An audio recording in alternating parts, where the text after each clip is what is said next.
আমি কাকাতুয়া এসে গেছি আপনাদের সামনে একটা নতুন এপিসোড নিয়ে।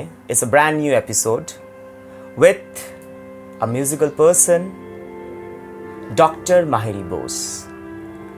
দিদি কেমন আছো? এই তো যেমন দেখছো। খুব ভালো লাগলো আজকে তুমি আমাদেরকে সময় দিয়েছো। না, আমার খুব ভালো লাগছে।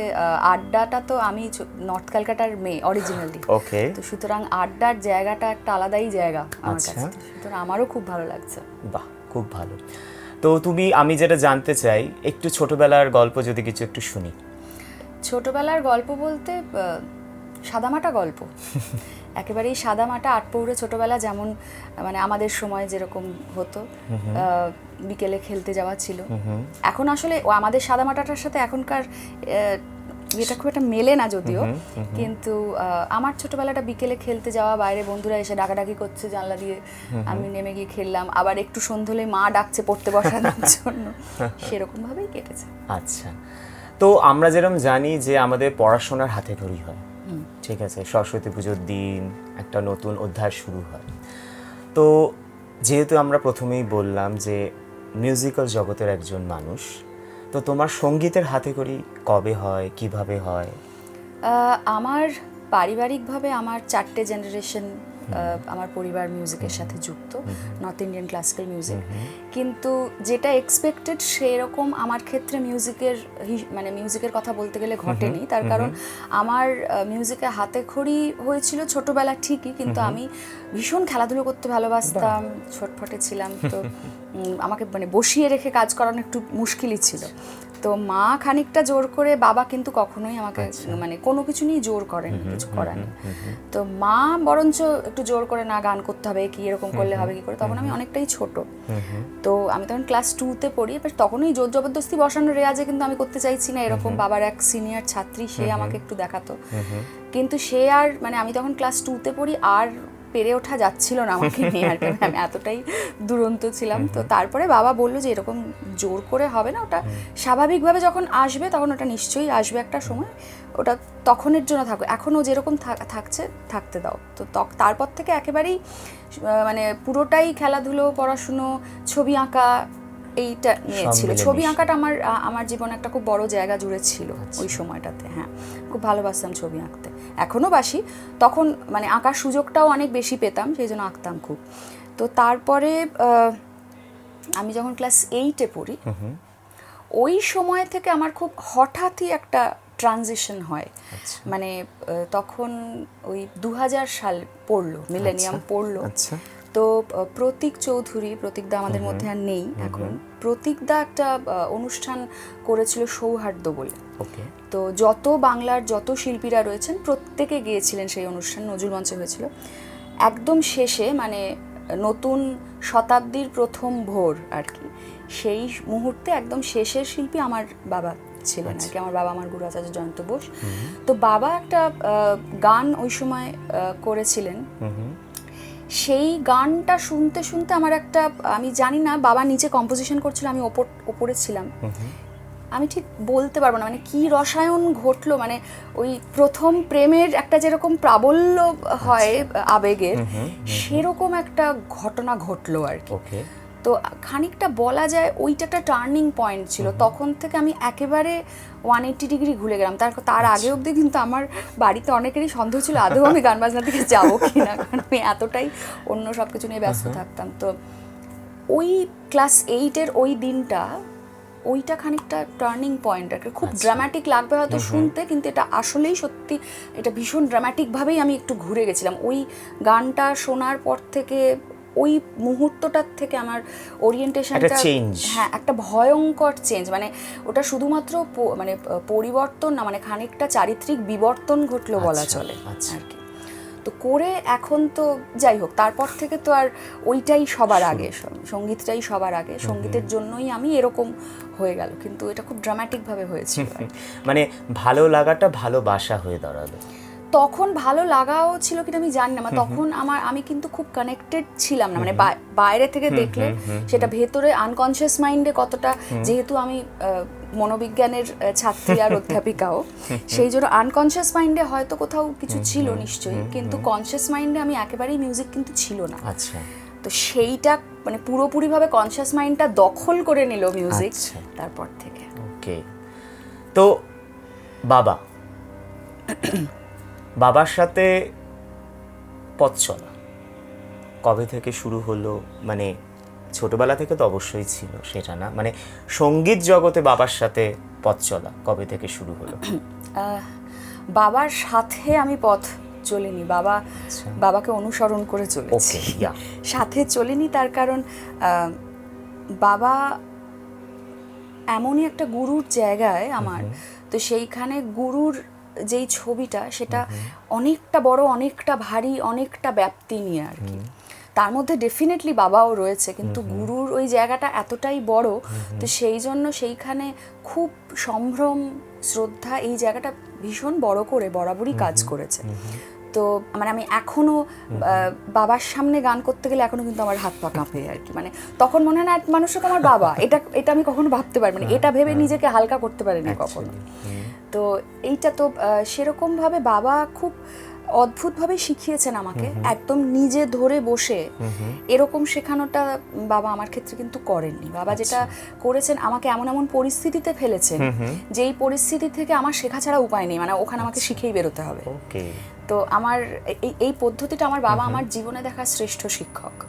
তো এইটা খানিকটা সেই শ্রেষ্ঠত্বের মানে নমুনা হিসেবে ধরা যেতে পারে, কারণ বাবা ডাইরেক্টলি বসে আমাকে বলছে এইটা দেখো, এটার এই হয়, এটারও এরকম ভাবে কিন্তু উনি আমাকে শেখাননি।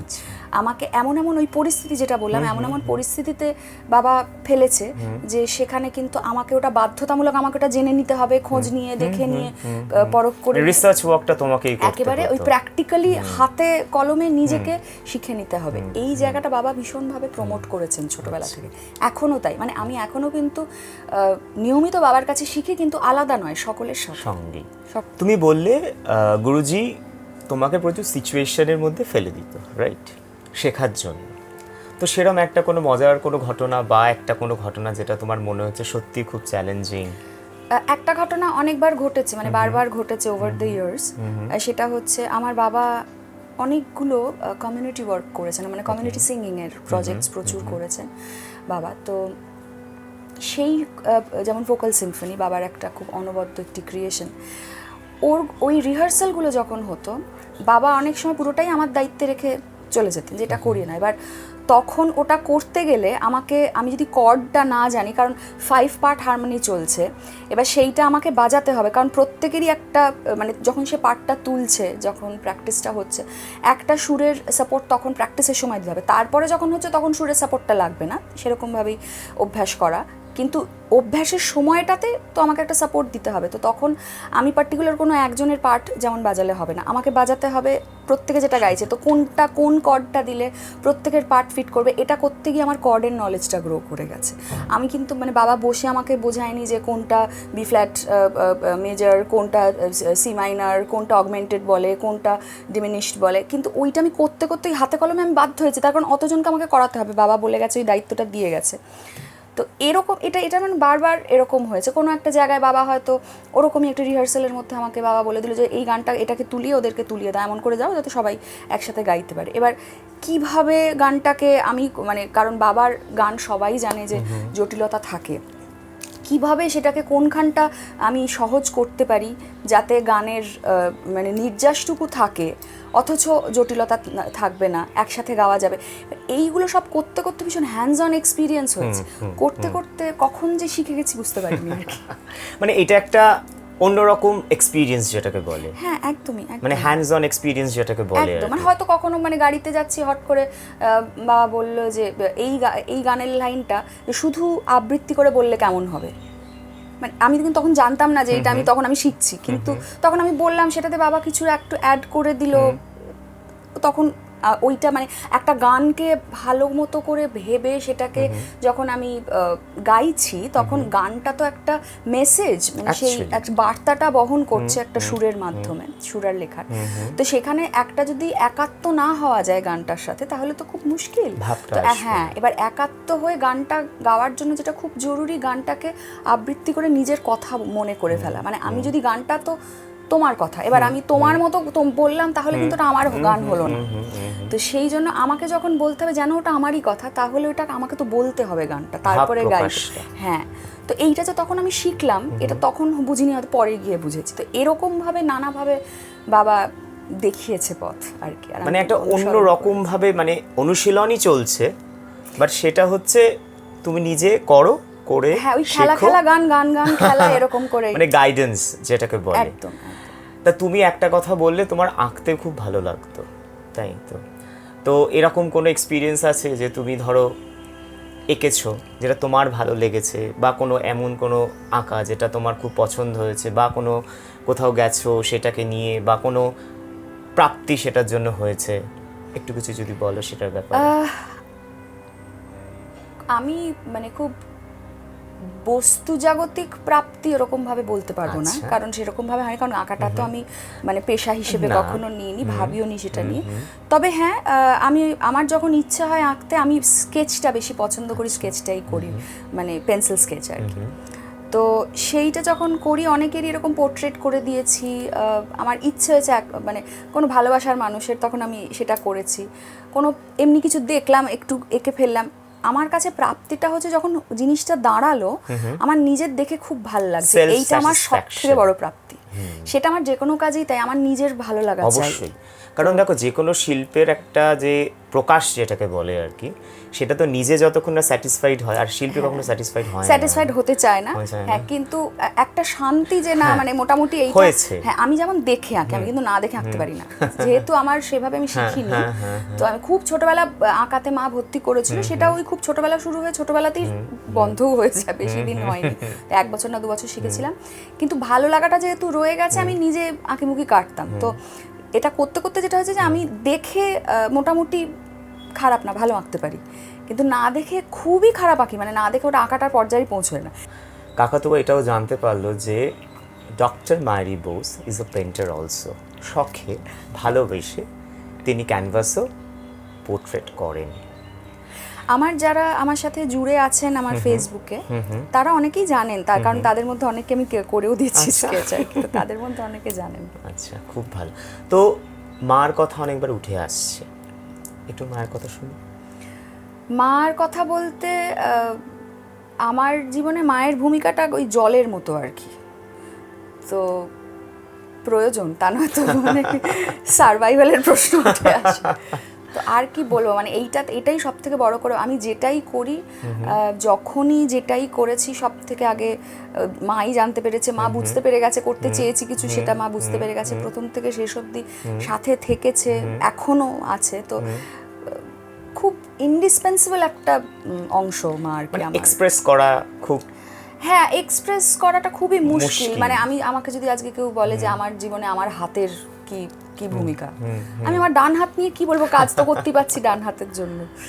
তো মা খানিকটা সেরকম, আলাদা করে মানে খুব বিস্তারে কি বলবো জানি না, মানে না বলা কথা বুঝে যাওয়া, হ্যাঁ মানে কি চাইছি, কি হতে চলেছে, মানে সবটাই আননোন একটা বুঝে যাওয়া যেটাকে বলে, যেটা বলতে হয় না সবসময়। না, একদম সবসময় না, প্রায় কখনোই বলতেই হয় না, পুরোটাই বুঝে যাওয়া।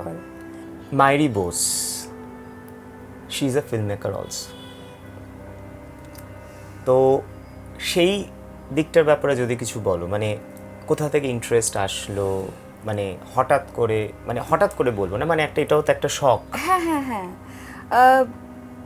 এটাও একটু মজার গল্প। তার কারণ আমি যখন আরও অনেকটা আমার বয়স কম ছিল, তখন মানে আমি কলেজ ইউনিভার্সিটিতে পড়ি, আমি তখন ছবি তুলতে খুব ভালোবাসতাম। আচ্ছা, ইনফ্যাক্ট আমার একটা ফটোগ্রাফির বইও আছে। আচ্ছা, তো সেটা মানে প্রিন্ট করানো হয়েছিল।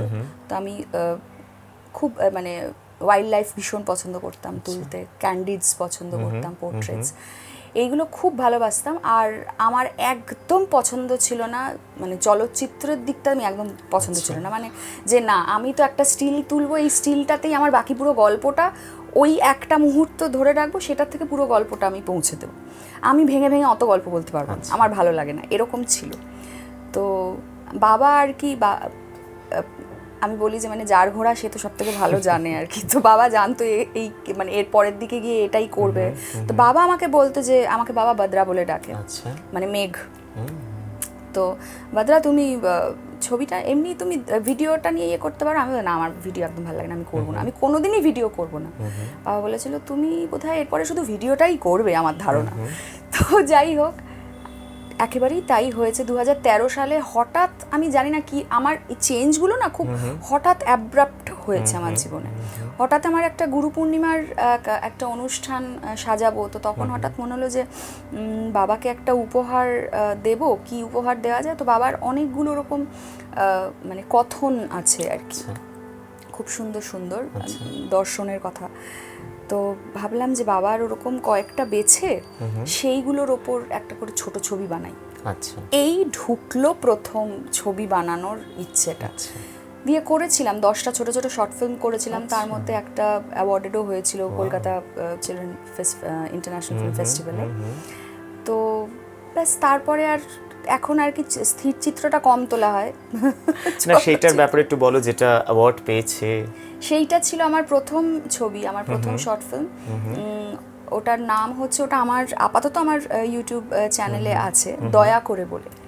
এটা ওটার দর্শনটা যেটা ছিল যে আমার বাবা বলেন একটা খুব সুন্দর কথা, যে একটা কথা যদি আমরা খেয়াল রাখি তাহলে বাকি আর অন্য কোনো নিয়মের প্রয়োজন পড়ে না। একটাই যদি নিয়ম খেয়াল রাখি, যে আমি কারুর অসুবিধে করব না, কারুর বাড়তি সুবিধে করতে হবে না, উপকার করতে হবে না, কিন্তু আমি কারুর অসুবিধে বা অপকার করব না, এইটুকুনি যদি মাথায় রেখে আমরা চলতে পারি, তাহলে বাকি আর অন্য কোনো নিয়ম কানুনের প্রয়োজনই পড়ে না। কারণ সবকটা নিয়ম কানুনের ভিতে কিন্তু এই একটাই জিনিস, যে কারুর অসুবিধে হচ্ছে বা কারুর অপকার করছে।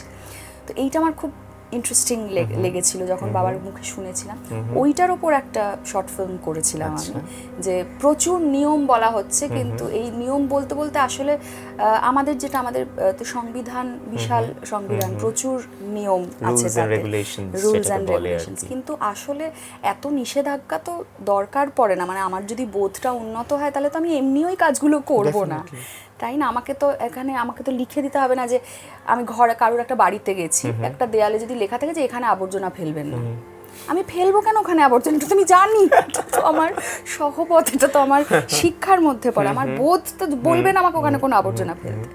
কিন্তু এই যে রাস্তায় লিখতে হয় এখানে আবর্জনা ফেলিবেন না, তার মানে সেখানে নিশ্চয়ই মানুষের বোধটা কাজ করে না বলেই ইয়ে করতে। তো এটার থেকে একটা খানিকটা বোঝা যায় যে একটা মানুষের বোধটা পরিণত হলে তাকে তার অত নিয়ম লাগেই না, সে অটোমেটিক্যালি খুব ঠিকঠাকভাবে চলবে। আর ওই যে মোদ্দা কথা, যে কারুর অসুবিধা করছি না বা কারুর অপকার করছি না, এটা কিন্তু লেভেল 1। কারুর উপকার করছি, এটা লেভেল 2। লেভেল 2-তে যাওয়ার দরকারই নেই। লেভেল 1টা যদি কেউ মেনটেন করে চলে, তাহলে কিন্তু একটা শান্তিপূর্ণ সমাজ থাকে আর কি।